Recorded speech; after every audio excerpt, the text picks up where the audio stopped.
وإياك نستعين اهدنا الصراط المستقيم صراط الذين أنعمت عليهم غير المغضوب عليهم ولا الضالين.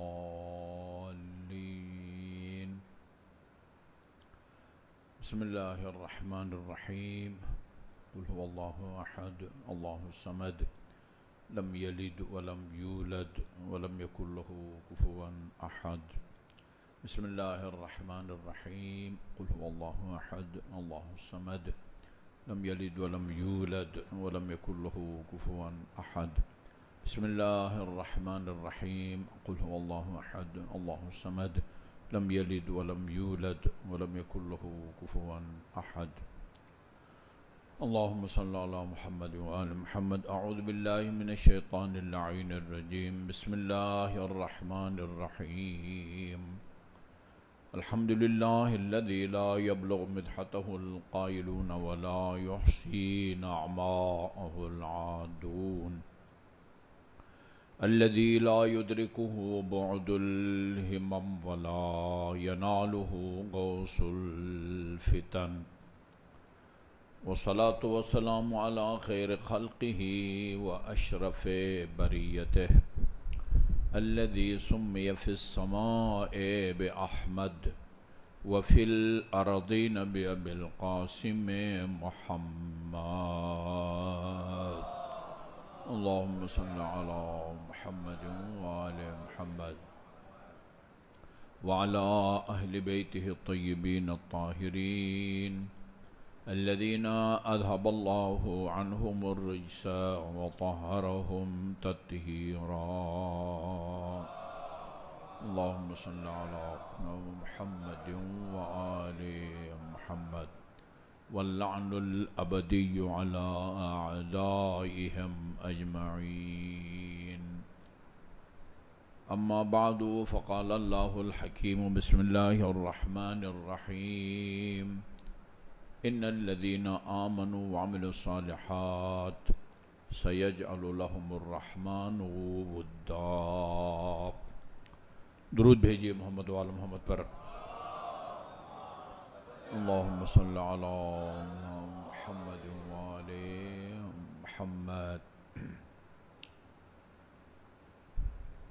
دینی مدارس میں ایک مضمون پڑھایا جاتا ہے جس کو منطق کہتے ہیں، اور منطق کے جو قوانین ہیں یا فارمولے ہیں اس سے ہر عقل مند انسان، خالص ان پڑھ اور دیہاتی بھی اپنے حساب سے منطق سے استفادہ کر رہا ہوتا ہے، لیکن اس کو اصطلاحات کا پتہ نہیں ہوتا. کتابوں کے اندر جو اصطلاحات استعمال ہوتے ہیں، ٹرمز، وہ اس کو یاد نہیں ہیں، لیکن فارمولے وہ اپنے ذہن کے مطابق استعمال کر رہا ہوتا ہے. ان میں ایک مضمون ہے فطریات. فطریات کا مطلب ہوتا ہے یعنی انسان کے طبیعت میں کچھ چیزیں ہوتی ہیں جن کو اللہ تعالیٰ نے انسان کو پیدا کر کے اس کی سرشت میں اور اس کے خمیر میں جس سے مٹی سے اللہ تعالیٰ نے انسان کو پیدا کیا ہے، مٹی اور پانی کا وہ گارا بنا کے اس سرشت میں اور خمیر میں اللہ تعالیٰ نے رکھ دیا ہے، اور کسی کو اس کی طرف اسے متوجہ کرنے کی ضرورت نہیں ہوتی ہے. فطری طور پر، پیدائشی طور پر اس کے اندر یہ خصوصیت پائی جاتی ہے. اپنے آپ سے محبت تھوڑا سا جب شعور آتا ہے، بلکہ ولادت کے فوراً بعد انسان جب پیدا ہوتا ہے، سب سے پہلا کام یہ ہوتا ہے کہ وہ دودھ کو تلاش کرنا شروع کر دیتا ہے.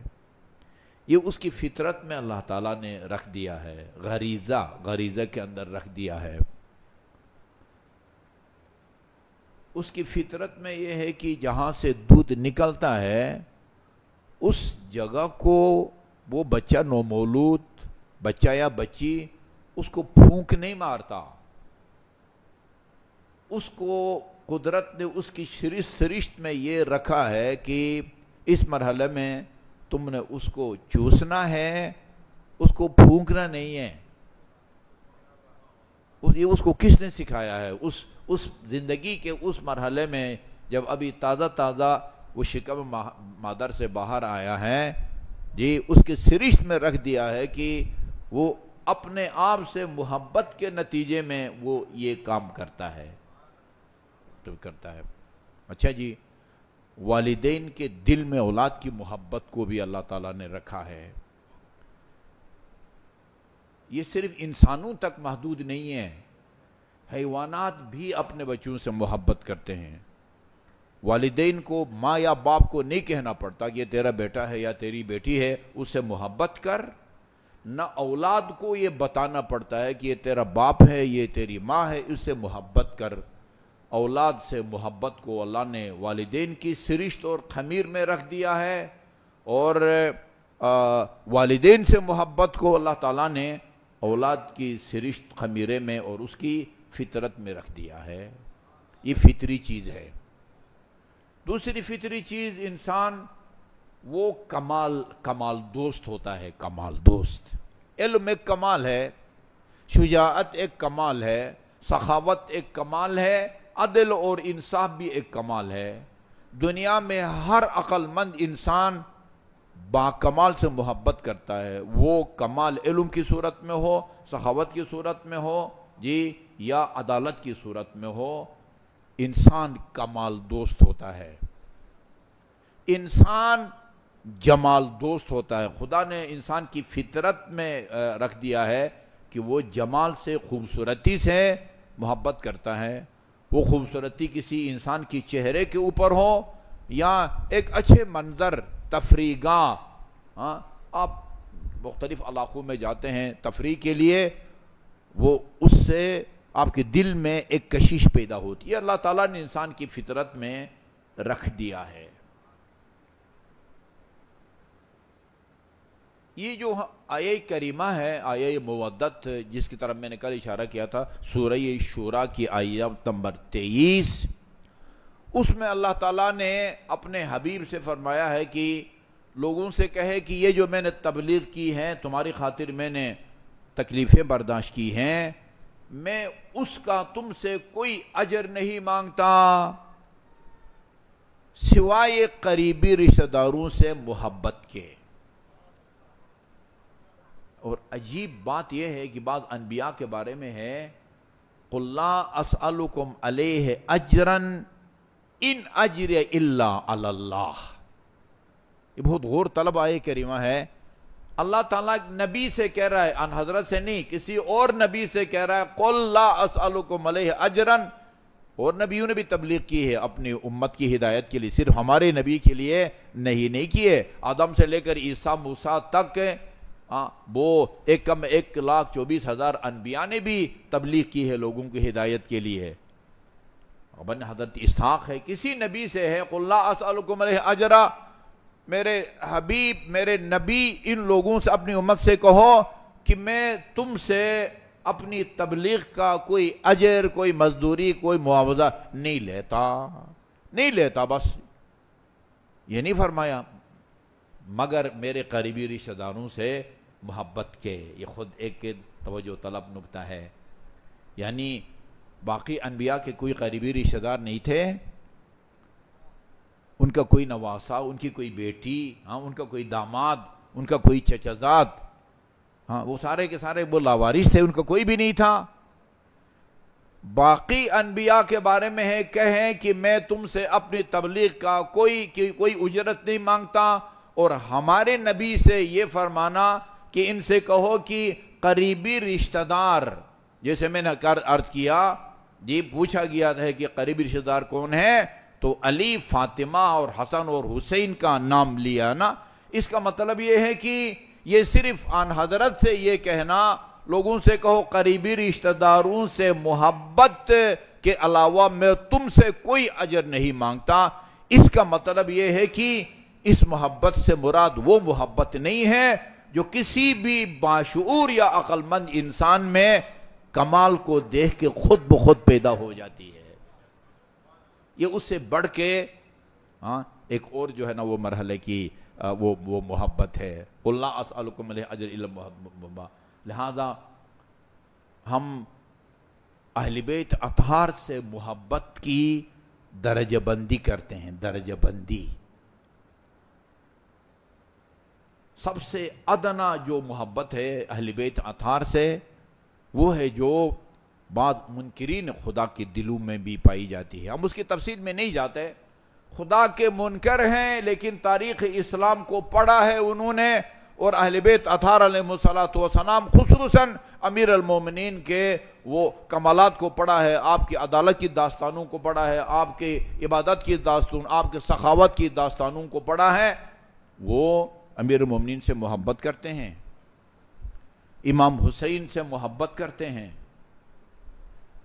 غیر مسلم سیاستدان اپنے سیاسی جلسوں میں امام حسین کے خطبے کے ٹکڑوں کو اپنے سیاسی نعروں کے طور پر استعمال کرتے تھے. انی لا اری الموت الا سعادہ والحیات مع الظالمین الا برما. یہ دنیا میں ایک علامت بن گئی ہے، بندہ چاہے وہ کتنا بھی ظالم ہو جی، لیکن اپنے آپ کو مظلوم ظاہر کر کے اپنے آپ کو حسینیت کا علمدار ثابت کرتا ہے، اور مخالف کو وہ یزید سے تشبیہ دیتا ہے. یہی پارٹیاں جو باری باری برسر اقتدار آتی ہیں، جو برسر اقتدار نہ ہو، جس کو اقتدار نہ ملے، وہ اپنے آپ کو حسینیت کا علم بردار اور برسر اقتدار کو یزیدیت کا علمدار کے طور پر متعارف کراتا ہے. یہ حسین کی حقانیت اور یزید کی شکست کہیں یا اس کے باطل ہونے کی دلیل ہے. درود بھیجے محمد و آل محمد پر. اللہم صلی اللہ محمد و آل محمد. دوسری محبت جو اہل بیت سے آپ کو نظر آئے گی دنیا میں، ان لوگوں کی ہے جو خدا کو نہیں مانتے. خدا کو تو مانتے ہیں لیکن ہمارے رسول کو، نبی کو نبی نہیں مانتے.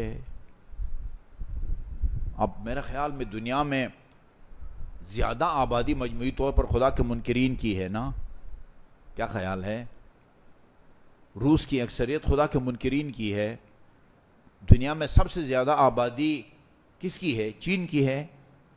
چین کی اکثریت جو ہے وہ خدا کے منکرین کی ہے.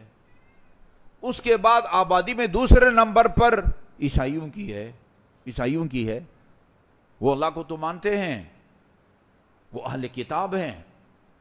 ہمارے بہت سارے مجتہدین آغا خوئی مرحوم اہل کتاب کو نجیس سمجھتے تھے، عیسائی اور یہودی کو پاک نہیں سمجھتے تھے. انہی کے زمانے میں آیت اللہ حکیم نے یہ انقلابی فتویٰ دے دیا کہ اہل کتاب، عیسائی، کوئی بھی آسمانی کتاب کا قائل ہو، تورات ہو، زبور ہو، انجیل ہو، اہل کتاب وہ پاک ہیں. ایک ہنگامہ مچ گیا تھا نجف کے اندر کہ آیت اللہ محسن حکیم نے اہل کتاب کو، عیسائیوں کو اور یہودیوں کو پاک قرار دیا ہے. وہ اہل کتاب ہیں لیکن ہمارے نبی کو نہیں مانتے. لیکن ان میں بھی آپ کو بہت سارے اہل بیت کے محب ملیں گے. صرف یہ نہیں کہ زبانی کلامی محبت کا اظہار انہوں نے وہ کیا ہے، اہل بیت کے بارے میں کتابیں لکھی ہیں انہوں نے. ہر جگہ اس کو بیان ہونا چاہیے. سب سے زیادہ جس شخص نے اہل بیت کے بارے میں کتابیں لکھی ہیں اور مسلمان نہیں ہے، وہ سلمان قطانی ہے کہ جس نے اہل بیت کی شان میں 25 کتابیں لکھی ہیں. 25 کتاب. لیکن وہ ہمارے رسول کو نہیں مانتا. لازمی بات ہے، جو اہل بیت کی شان میں اور امیر المومنین کی شان میں کتاب لکھتا ہے اور امیر المومنین کی شان میں کتاب لکھ کے مقابلہ جیت جاتا ہے اور پہلا انعام حاصل کرتا ہے. علی کی شان کی کتاب لکھنے میں شیعوں کو بھی شکست دیتا ہے، سنیوں کو بھی شکست دیتا ہے، اور کتاب لکھتا ہے. اپنی کتاب کا نام رکھا ہے علی متراس و نبراس. کتاب کے نام کا مطلب بنتا ہے علی ایک مضبوط قلعہ اور روشن چراغ. وہ انعام حاصل کیا ہے اس نے. اور بھی بہت سارے وہ عیسائیوں نے کتابیں لکھی ہیں، یقیناً ان کی شان میں کتاب لکھتا ہے نعوذ باللہ ان کے دل میں علی سے یا اہل بیت سے دشمنی ہے، لیکن وہ علی سے محبت نجات کے لیے کافی نہیں ہے۔ وہ جس کو علی اپنا رسول مانتا ہے، مجھے نہیں معلوم، یہ بھی خود ایک بہت تعجب ہوتا ہے، علی کو ایک مثالی انسان تصور کرتا ہے اور مثالی انسان سمجھ کے اس کی شان میں کتاب لکھتا ہے، لیکن عقیدہ وہ نہیں اپناتا جو علی اپناتا ہے۔ علی رسول خدا کو اپنا رسول مانتا ہے، یہ علی کی شان میں 25 کتابیں لکھنے کے باوجود رسول کی رسالت کا وہ منکر ہے۔ یہ محبت اس کے کام نہیں آئے گی۔ دنیا میں انعام مل گیا، اس کو انعام مل گیا۔ ججوں کا جو پینل تھا آیت اللہ خوئی اور حکیم کے زمانے میں، اس ججوں کے پینل میں شہید محمد باقر صدر بھی تھے، انہوں نے کسی شیعہ کو انعام نہیں دیا۔ اس شیعہ نے جو کتاب لکھی ہے اس کا نام کا بھی ہمیں پتہ نہیں ہے، سنیوں نے بھی لکھی ہے، ایک نے کئیوں نے کتابیں لکھی تھے، کسی کا نام کا پتہ نہیں ہے۔ جس نے پہلا ہی نام حاصل کیا اور عیسائی ہے، اور اس کے نام کا بھی پتہ ہے اور اس کا کتاب کا نام کا بھی پتہ ہے، اس کو انعام بھی مل گیا، دنیا میں شہرت بھی مل گئی، انعام بھی مل گیا، لیکن آخرت میں اس کی وہ کتاب کام نہیں دے گی، اس لیے کہ اس نے ہمارے رسول کی رسالت کا انکار کیا ہوا ہے۔ اس کے بعد نمبر آتا ہے ان لوگوں کا جو الحمدللہ خدا کے بھی قائل ہیں، رسول کے بھی قائل ہیں، لیکن علی کو وہ مقام نہیں دیتے جو مقام اللہ نے علی کو دے رکھا ہے۔ علی کو خدا کا نمائندہ نہیں سمجھتے، علی کو حجت خدا نہیں سمجھتے، علی کو معصوم من الخطا نہیں سمجھتے۔ دوسرے الفاظ میں دین علی سے نہیں لیتے، دین۔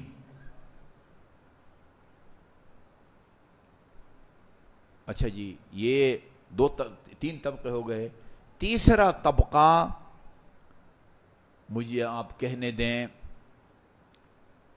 شیعوں کی اکثریت کا ہے، جو خدا کو بھی مانتی ہے، رسول کو بھی مانتی ہے، علی کو وہ مقام بھی دیتی ہے جو مقام اللہ نے علی کو دے رکھا ہے، حجت خدا سمجھتی ہے، خدا کا نمائندہ، خدا کی طرف سے مقرر وصی پیغمبر اور امام سمجھتی ہے، لیکن وہ اس معنی میں علی کا پیروکار نہیں ہے جس معنی میں ہونا چاہیے، علی کا پیروکار نہیں ہے۔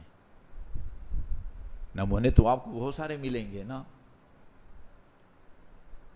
وہ جتنے تارک الصلاۃ ہیں، جتنے لوگ روزہ نہیں رکھتے، جتنے لوگ حج نہیں کرتے، جتنے لوگ زکوٰۃ نہیں دیتے، کتنے لوگ نشاور چیزیں استعمال کرتے ہیں، وہ جتنی خواتین سورہ نور کی آیات کی سراسر مخالفت کر کے اور ان کو پامال کر کے بے پردہ اور سر برہنہ پھرتی ہیں، یہ امیر المومنین کی پیروکار نہیں ہیں، یہ خاتون جنت کی پیروکار نہیں ہیں، اور اس میں کوئی وہ جھجکنے والی بات بھی نہیں ہے۔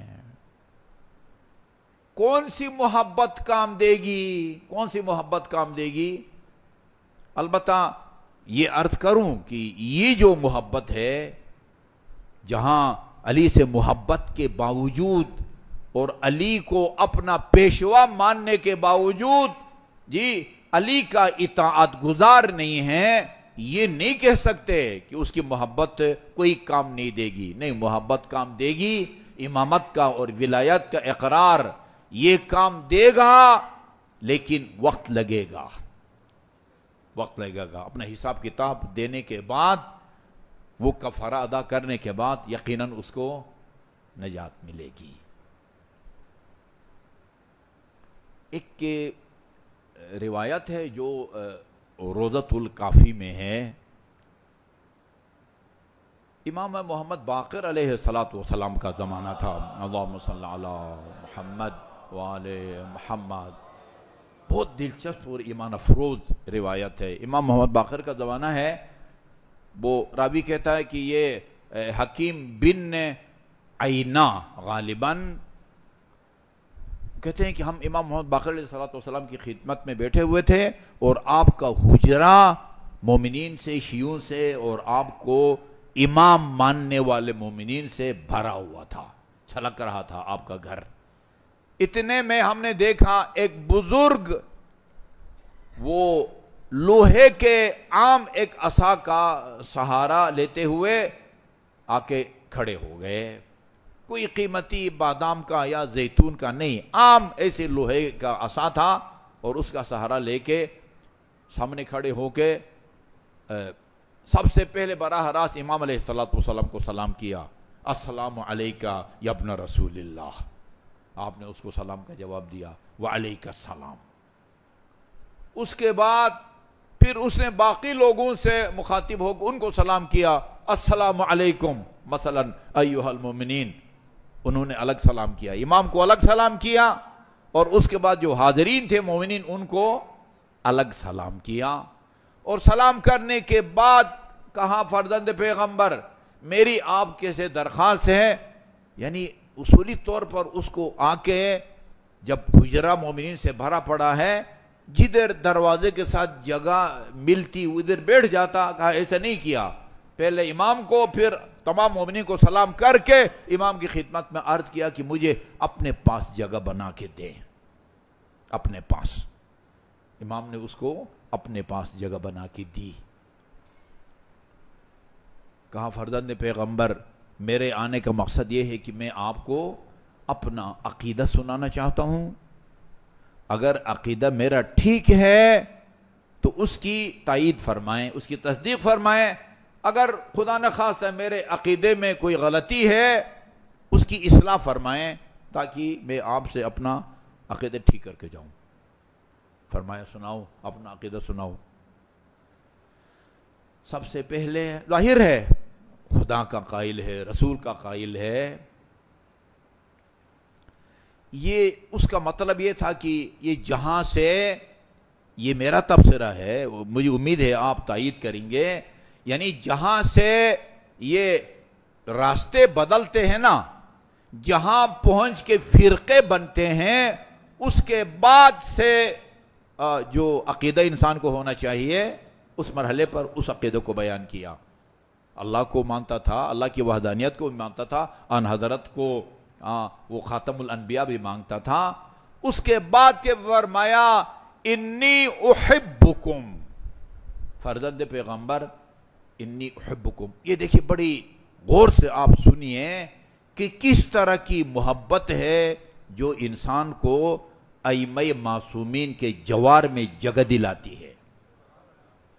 انی احبکم، فرزند پیغمبر میں آپ سے محبت کرتا ہوں۔ احبکم یعنی حاضرین سے نہیں، اہل بیت اطہار سے میں محبت کرتا ہوں، اور احب من یحبکم، آپ سے بھی محبت کرتا ہوں، اور جو آپ سے محبت کرے اس سے بھی میں محبت کرتا ہوں۔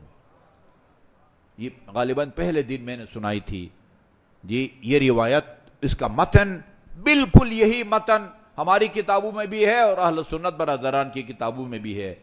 ان اوثق عر الایمان الحب فی اللہ والبغض فی اللہ، ایمان کی رسیوں میں سب سے مضبوط رسی جی اللہ کی خاطر محبت کرنا، قربتاً الی اللہ محبت کرنا کسی سے، اور قربتاً الی اللہ کسی سے بغض رکھنا۔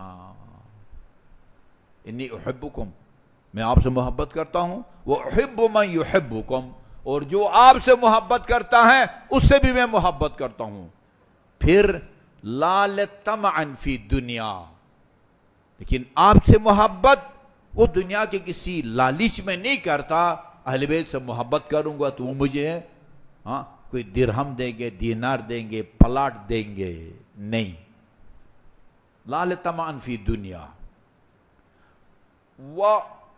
وَأَتَبَرَّأُ وَأَبْغَضُ عَدُوَّكُمْ، اور میں آپ کے دشمن سے بغض رکھتا ہوں، ان سے اپنی لا تعلقی کا وہ اعلان کرتا ہوں، لیکن اس وجہ سے نہیں کہ میرا ان کے ساتھ کوئی ذاتی اختلاف ہے، مالی اختلاف ہے، رشتے کا کوئی چکر ہے، اور ذاتی دشمنی میرے دل میں ان کی ہے، نہیں۔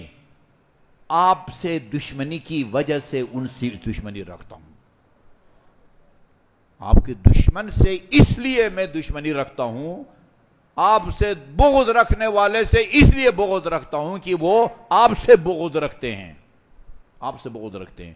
اور ایک اور چیز کا اضافہ کیا، کہا کہ میں عالمی سطح پر آپ یعنی اہل بیت کی عالمی حکومت کا بےتابی سے منتظر ہوں. بہت پیارے ہی واقعہ جی. یہی کہتے ہیں نا، لِيَمْلَأَ الْأَرْضَ قِسْطًا وَعَدْلًا كَمَا مُلِئَتْ ظُلْمًا وَجَوْرًا. ملا جامی نے، جو امام زمان کی ولادت کا قائل ہے، وہ کہتے ہیں کہ جب امام کی ولادت ہوئی ہے، لوگوں نے دیکھا کہ آپ کی پشت پر نا اہل سنت کے صوفیوں میں صف اول پر اس کا نام آتا ہے، ملا جامی. کل بھی میں نے اشارہ کیا تھا، اس کی کتابیں شیعہ سنی مدارس میں پڑھائی جاتی ہیں. وہ لکھتا ہے امام کی ولادت کے بعد لوگوں نے دیکھا امام کی پشت مبارک پر لمبائی میں یہ آیے کریمہ درج تھی، لکھی ہوئی تھی، نرید ان نمن علی الذین استضعفوا فی الارض ونجعلہم ائمۃ ونجعلہم الوارثین. امام زمان کے بارے میں ہے کہ ہاں یہ پوری دنیا پر امام حکومت کریں گے. کہا کہ یہ میں آپ کی عالمی حکومت کا بھی منتظر ہوں. امام محمد باقر کو یہ اپنا عقیدہ سنایا. امام محمد باقر نے فرمایا بھئی عجیب اتفاق ہے، میں اپنے والد گرامی امام زین العابدین کی خدمت میں بیٹھا ہوا تھا اور ایک شخص نے آ کے یہی اپنا عقیدہ امام زین العابدین کو، میرے والد گرامی کو سنایا تھا. جو جواب میرے والد گرامی نے اس بندے کو دیا تھا وہی جواب ظاہر ہے میرا بھی ہوگا. فرمایا کہ عرض کیا جواب دیا تھا امام زین العابدین نے اس سائل کو؟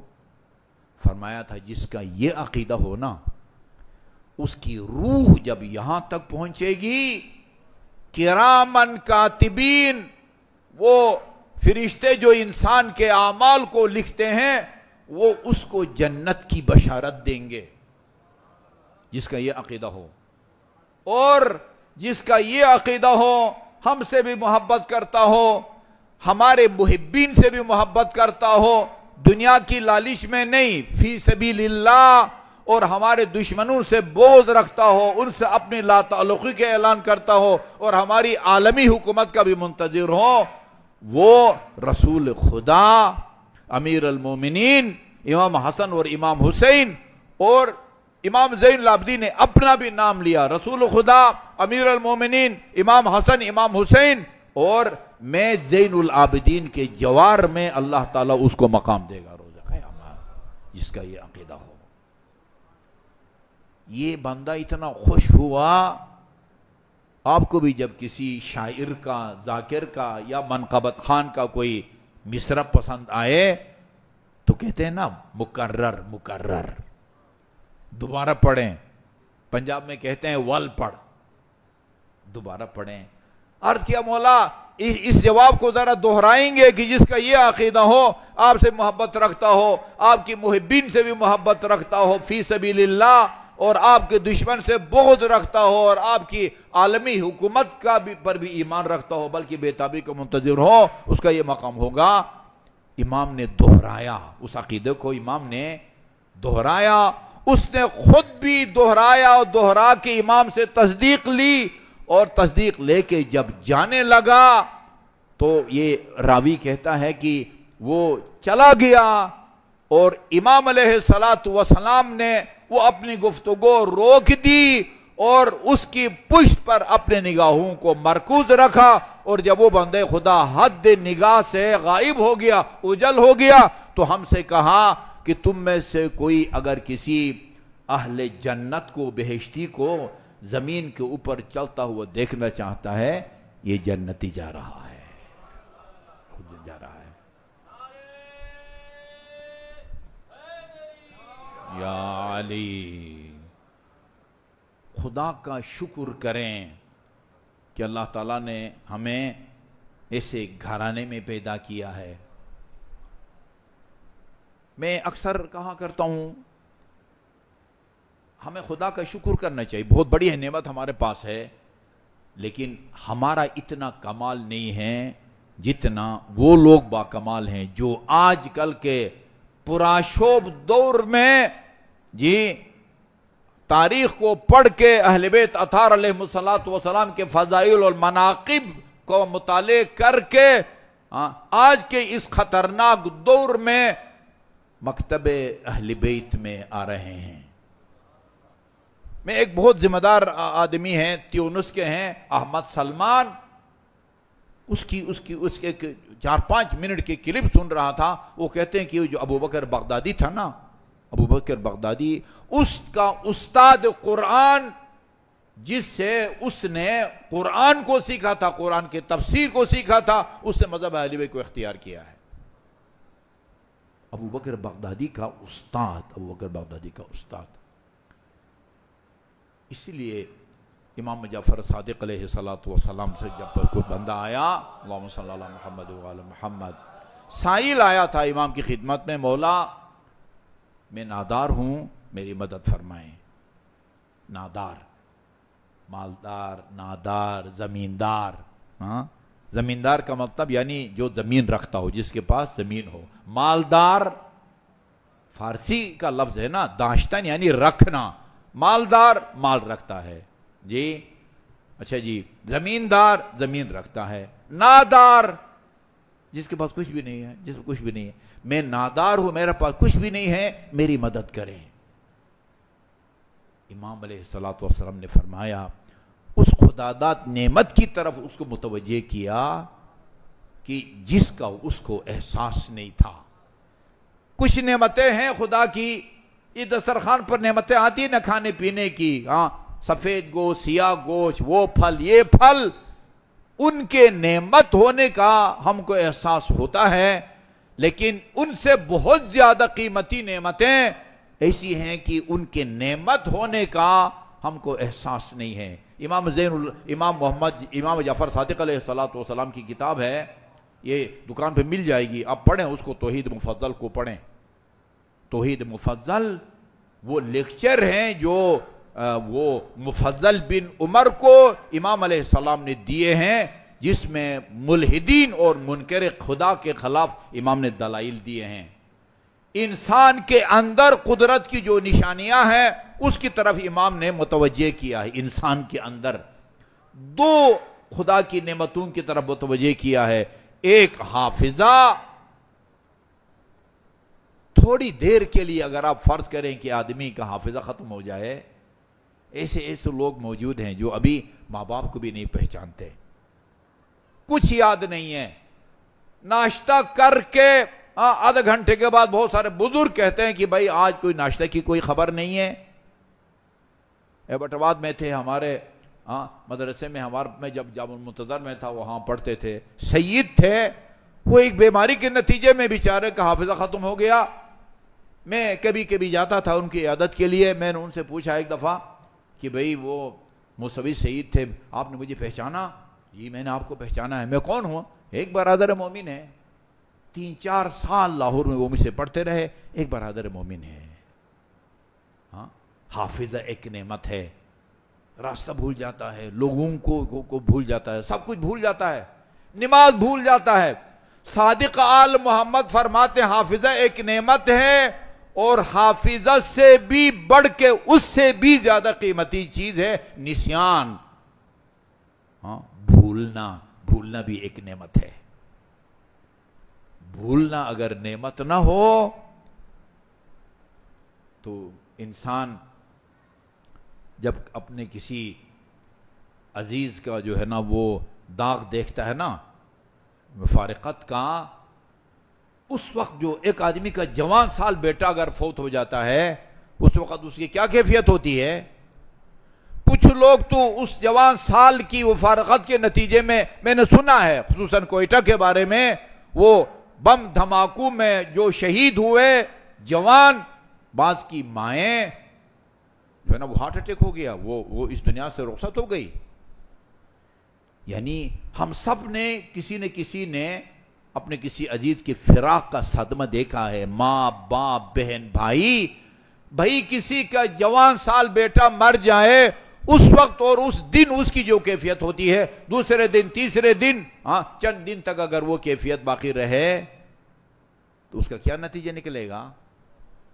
وقت گزرنے کے ساتھ ساتھ انسان بھول جاتا ہے، دشمنی کو بھول جاتا ہے، موت کا صدمہ بھول جاتا ہے، فراق کا صدمہ بھول جاتا ہے۔ امام فرماتے ہیں حافظہ بھی خدا کی طرف سے ایک نعمت ہے، نسیان اور بھولنا بھی خدا کی طرف سے ایک نعمت ہے۔ کھانے کی پینے کی چیزوں کے نعمت ہونے کا تو انسان کو احساس ہوتا ہے، لیکن ان چیزوں کے یا اور نعمتیں بھائی یار آپ کھا پی کے امام فرماتے ہیں ایک لقمہ حلق سے اتارتے ہو، پھل کا لقمہ ہو، روٹی کا لقمہ ہو، گوشت کا لقمہ ہو، اتار کے بھول جاتے ہو اور تمہیں پتہ بھی نہیں ہے کہ وہاں کس کارخانے میں اسی لقمہ سے تمہارے بال بنتے ہیں، کس وہ کارخانے میں اسی سے گوشت بنتا ہے۔ گوشت کی ایک قسم نہیں، پتہ نہیں درجنوں قسمیں وہ انسان کے اندر گوشت کی ہیں، وہ سب ناخن بھی اسی لقمہ سے، بال بھی اسی لقمہ سے، دانت بھی اسی لقمہ سے، ان نعمتوں کی طرف آپ متوجہ نہیں ہیں۔ کہا نادار ہوں، نادار۔ فرمایا ایسا نہ کہو، تمہارے پاس ایک ایسی نعمت ہے کہ جس کی پوری کائنات جو ہے نا وہ قیمت نہیں بن سکتی۔ فرمایا تمہارے دل میں ہماری ولایت ہے کا نور ہے نا، تو اس سے اگر کہا جائے کہ ساری کائنات لے لو اور اہل بیت کی محبت سے دستبردار ہو تو دستبردار ہوگے۔ فرمایا فرزند پیغمبر سوال پیدا نہیں ہوتا، کہو کہ پھر یہ نہ کہو میں نادار ہوں۔ تمہارے پاس خدا کی وہ نعمت ہے جو دنیا میں کسی کے پاس نہیں ہے۔ دعا کرے اللہ تعالی ہمیں اس عقیدے پر ثابت قدم رکھے۔ میں مقتل کی کتابوں کا مطالعہ کر رہا ہوں، میں نے یہ دیکھا ہے کہ کربلا کے میدان میں، کوفہ اور شام کے راہوں میں اور شام کے زندانوں میں عجیب عجیب معجزات امام حسین کی حقانیت کے ثبوت میں ظاہر ہوتے رہے ہیں۔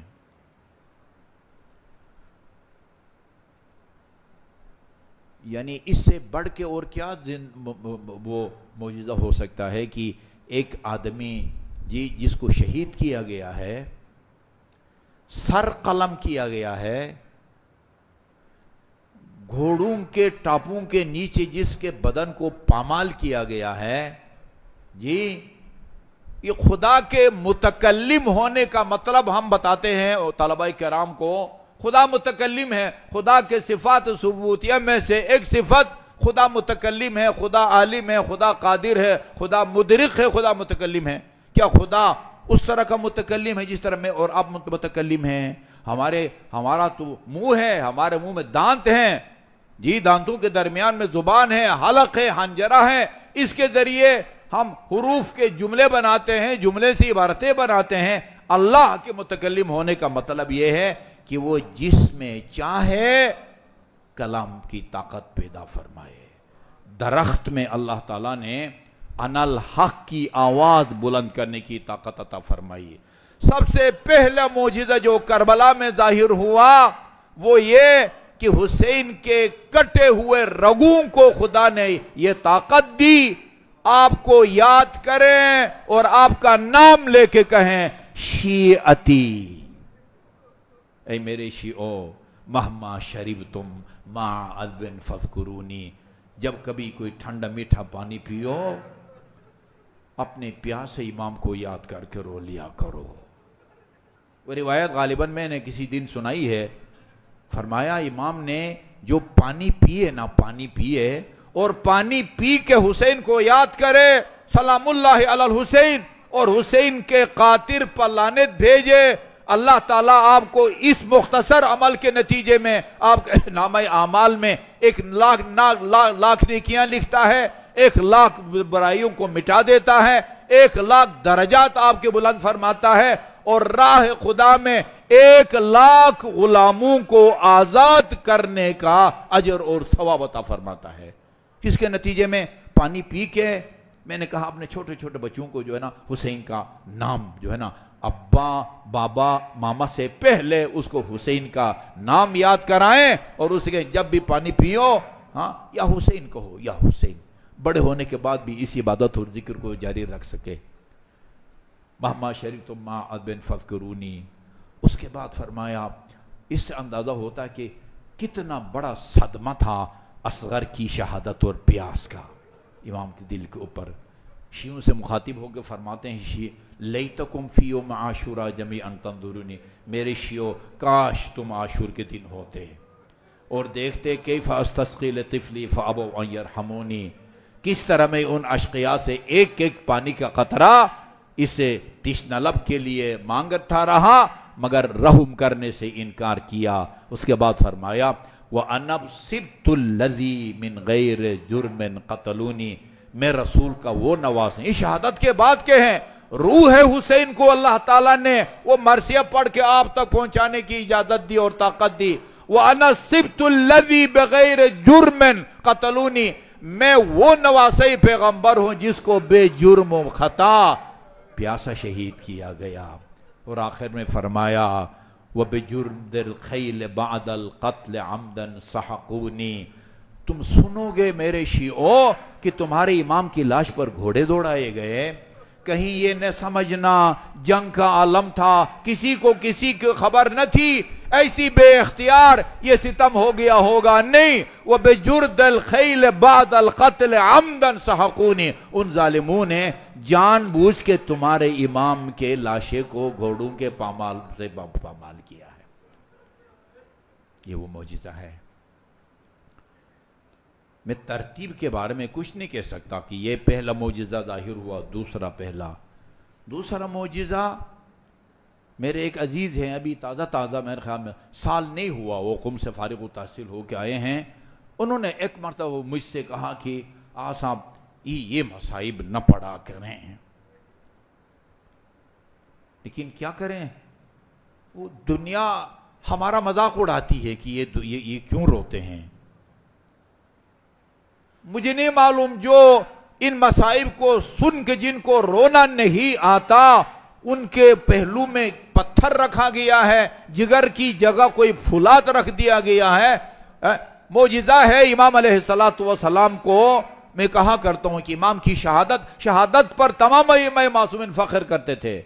علی فرماتے تھے میں موت سے اتنا مانوس ہوں کہ جتنا ایک شیرخوار بچہ شیر مادر سے بھی اتنا مانوس نہیں ہوتا۔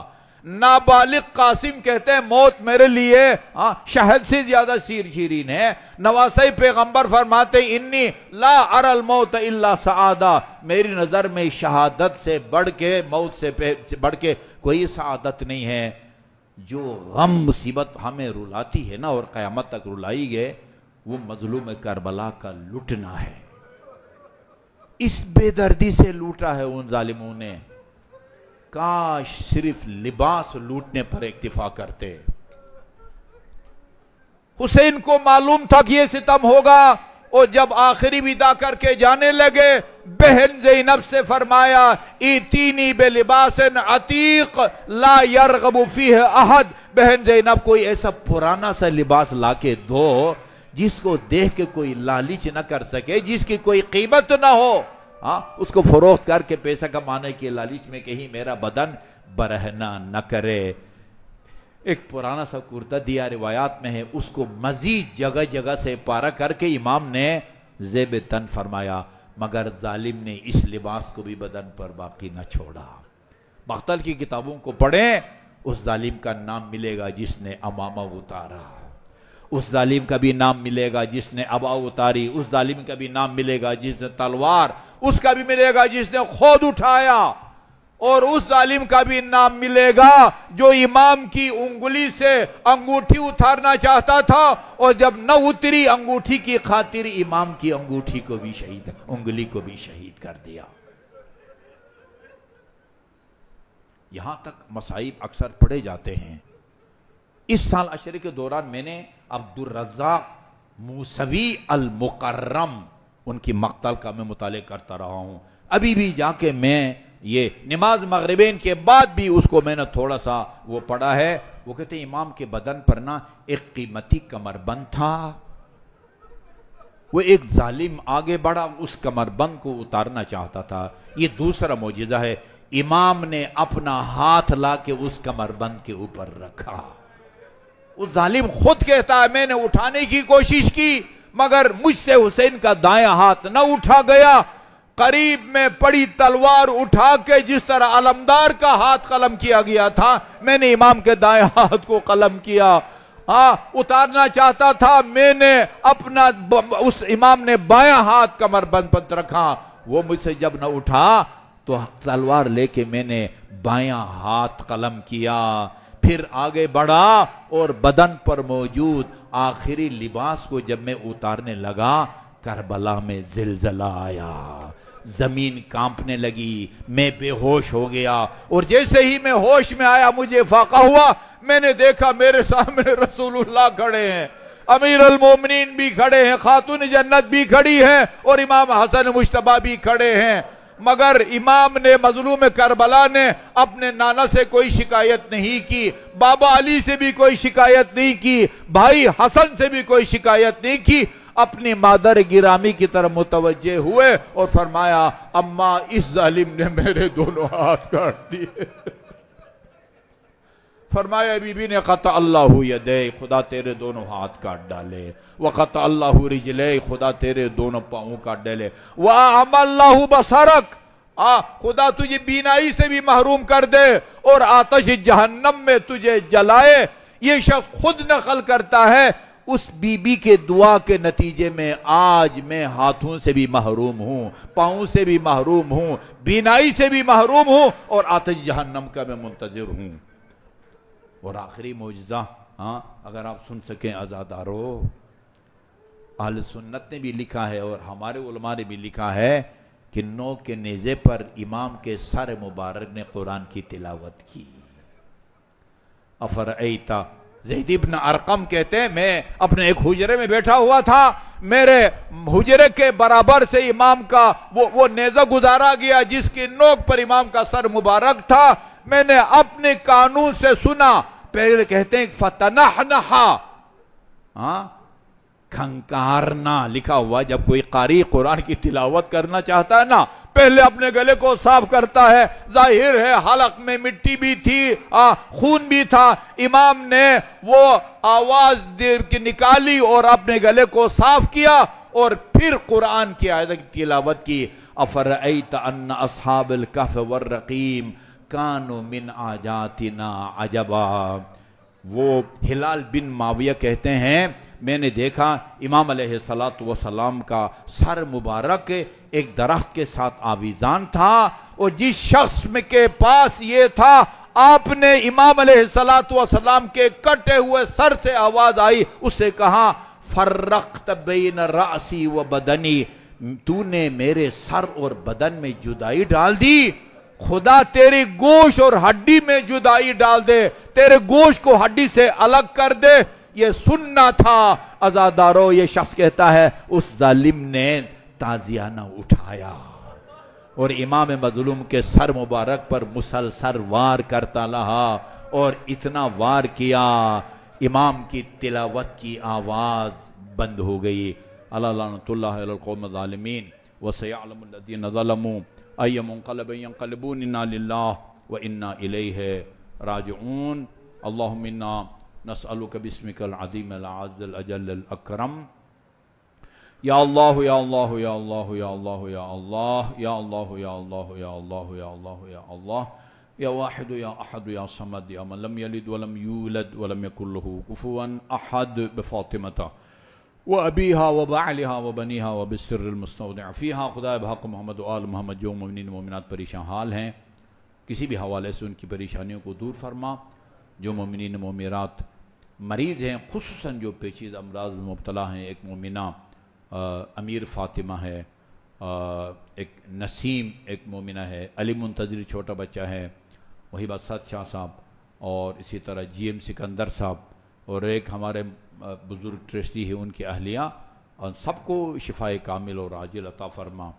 بے روزگار مومنین مومنات کو رزق حلال سے مالا مال فرما، جن مومنین مومنات نے کوئی جائز کاروبار شروع کر رکھا ہے ان کے کاروبار میں برکت نصیب فرما، مقروض مومنین مومنات کو ادائیگی قرض کی توفیق عطا فرما، بے اولاد مومنین مومنات کو اولاد صالح و سالم و نرینہ عطا فرما، اسرائے امامیہ دنیا میں جہاں کہیں بھی قید و بند کی صحبتوں میں ہیں سب کو جلد از جلد، اور خصوصاً مولانا غلام حسنین کو جلد از جلد اور باعزت رہائی نصیب فرما۔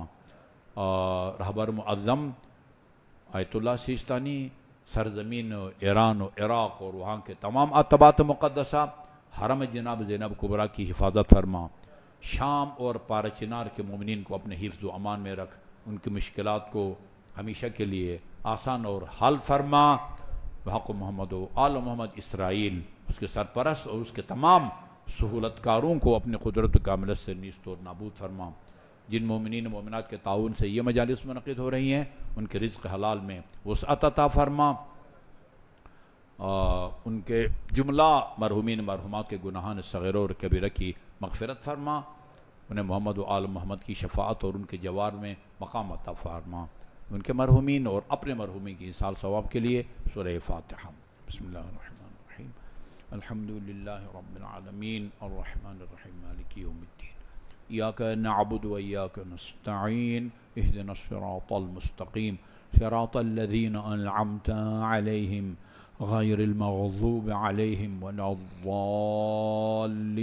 بسم اللہ الرحمن الرحیم، قل هو اللہ احد اللہ الصمد لم یلد ولم یولد ولم یکن له کفوا احد۔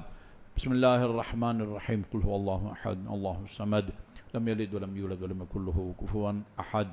بسم اللہ الرحمن الرحیم، قل هو اللہ احد اللہ الصمد لم یلد ولم یولد ولم یکن له کفوا احد۔ ہمارے ایک عزیز ہیں محمد علی، کل ہی پتہ چلا ہے علیل ہیں اور ایک پیچیدہ دل کے عارضہ کی شکایت ہے، خدا بحق محمد و آل محمد انہیں جلد از جلد اور شفاء کامل اور عاجل عطا فرما۔ اللہم اغفر للمؤمنین والمؤمنات والمسلمین والمسلمات الاحیاء منہم والاموات، تابع اللہم بیننا وبینہم بالخیرات انکا مجیب الدعوات انکا علی کل شیء قدیر۔ ان دعاؤں کی استجابت کے لیے باواد بلند صلوات۔